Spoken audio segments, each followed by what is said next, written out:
Halo, assalamualaikum. Apa kabar semuanya? Berjumpa lagi dengan saya.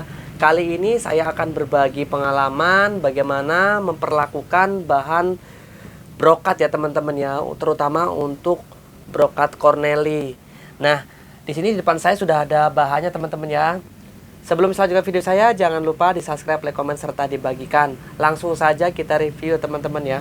Nah di sini tuh ada bahan corneli ya teman-teman ya. Ini brokat corneli, atau yang lebih tahu boleh komen di bawah ini brokat apa. Nah teman-teman harus tahu ya. Di sini kenapa untuk tepian pinggir nih, untuk pinggiran ini masih ada yang kayak garis panjang ini teman-teman ya. Nah ini harus dibuang ya teman-teman ya. Ini harus dibuang. Ada juga untuk corneli, tapi dia sudah seperti ini teman-teman ya. Nih. Ada juga yang sudah seperti ini, ada juga masih ada pinggirannya. Nah, kalau ada pinggiran seperti ini teman-teman harus buang ya. Supaya terlihat sisi pinggiran atau sisi bagian tepinya ya teman-teman ya. Nah, ini harus dibersihkan. Nah, dia jadi lebih cantik ini teman-teman ya. Biasanya letak untuk pinggiran ini bisa di bagian bawah keliling, di ujung lengan, atau juga bisa untuk kutu baru atau kartini ya teman-teman ya. Nah kira-kira seperti ini nanti kalau menjadi kartini bisa dibuat. Ini kurang panjang ya.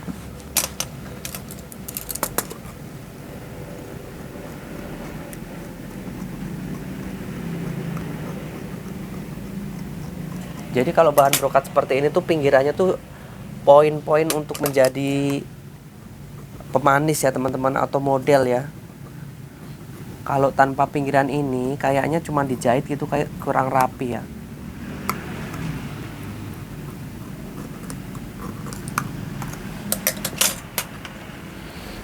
Nah,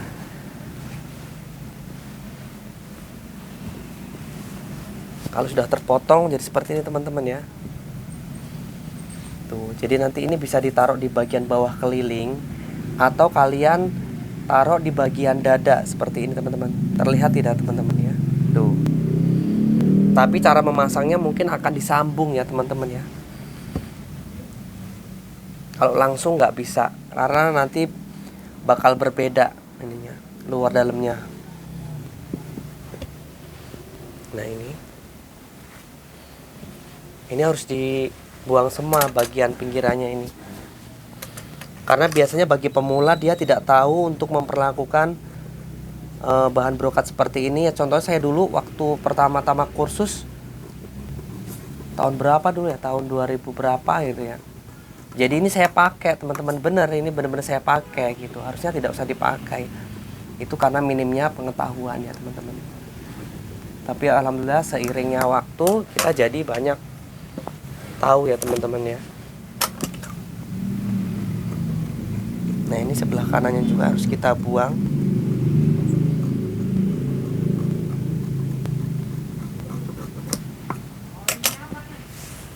Tidak dipakai ya.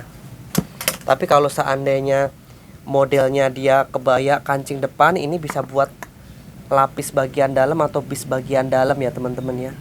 Jadi di bagian dalam itu tidak memakai bahan cornelinya ini gini ya, tapi menggunakan si pinggir ini.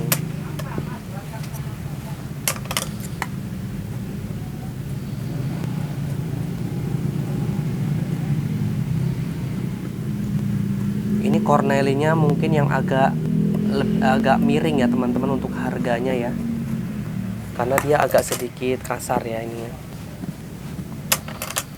Ada juga corneli itu yang halus gitu, ada juga. Ininya kan yang kenapa dibilang corneli itu, ini kayak ada sembul-cembulan gitu teman-teman ya. Ini kayak karet ini. Biasanya kalau yang harganya murah ini agak keras teman-teman ya, tapi kalau agak mahalan sedikit dia agak lebih empuk lah nih.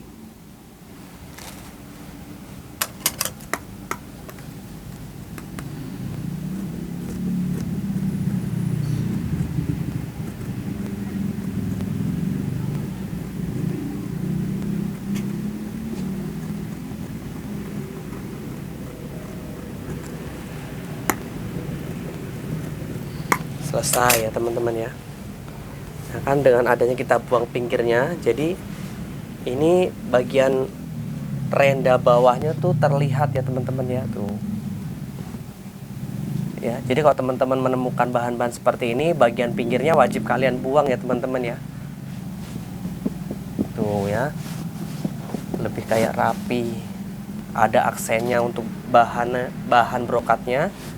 Dan nanti kalau dijahit atau kita bikin model lebih cantik teman-teman ya. Nah, beda lagi dengan tile bordir ya teman-temannya. Kenapa saya bilang tile bordir? Ini kan bahannya tile, lalu ini kan kayak bordiran, makanya saya sebutnya tile bordir. Kalau tile bordir pasti dia sudah ada bikunya, sudah bersih gini teman-teman ya. Tuh, ya. Makanya kalau yang seperti ini untuk teman-teman atau mungkin beberapa konsumen yang nggak tahu ini bahan apa, ini namanya bahan tile bordir ya. Pokoknya tile, ini tile nih. Kalian hafalkan ini tile, ini bordir. Artinya tile bordir. Nah, ini juga sama nih teman-teman ya. Ini bahan dasarnya tile ya, lalu di sini ada bordiran ini tile nih, tilenya ini bordirannya gitu. Ini juga sama, ini bisa disebut tile bordir nih ya. Ini bahan dasarnya tile, lalu ini dibordir ya teman-teman dari pabriknya ya.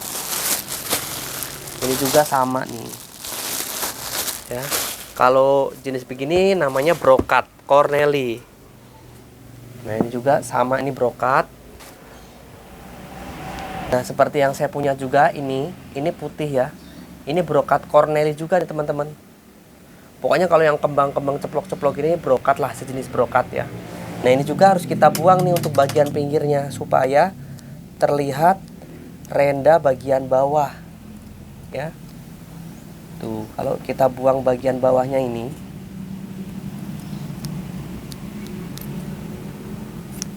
ya kan tuh lebih terlihat ada engkol-engkol atau ada engkolnya, atau ada aksennya ya. Tapi kalau tidak dibuang, nah begini kayak kurang bagus.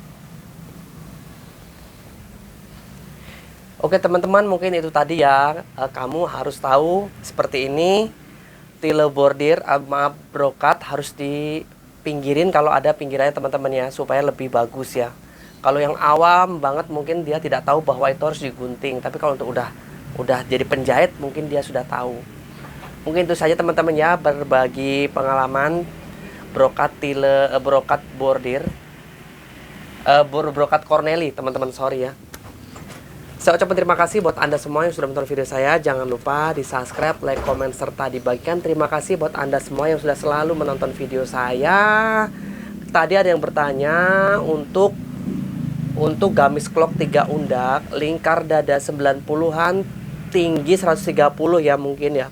Jadi kalau nggak panjang gamis teman-teman, kalau bertanya kalian boleh panjang gamisnya 130 gitu. Jangan tinggi orang. Kalau tinggi orang kan keseluruhan ini tinggi orang gitu ya. Kalau tinggi 130, lingkar dada 90-an tuh paling nggak kalau mau potong clock 3 undak itu kalian siapkan bahan 6,5 meter sampai 7 meter lah, lebih aman gitu. Atau kalau memang ragu, kalian bisa pola dulu, mungkin pola menggunakan koran beberapa gitu. Lalu kalian cek sendiri berapa habisnya. Nah, di situ belajar terus ya. Sampai berjumpa di lain waktu. Sampai berjumpa lagi di video berikutnya. Assalamualaikum warahmatullahi wabarakatuh. Bye bye.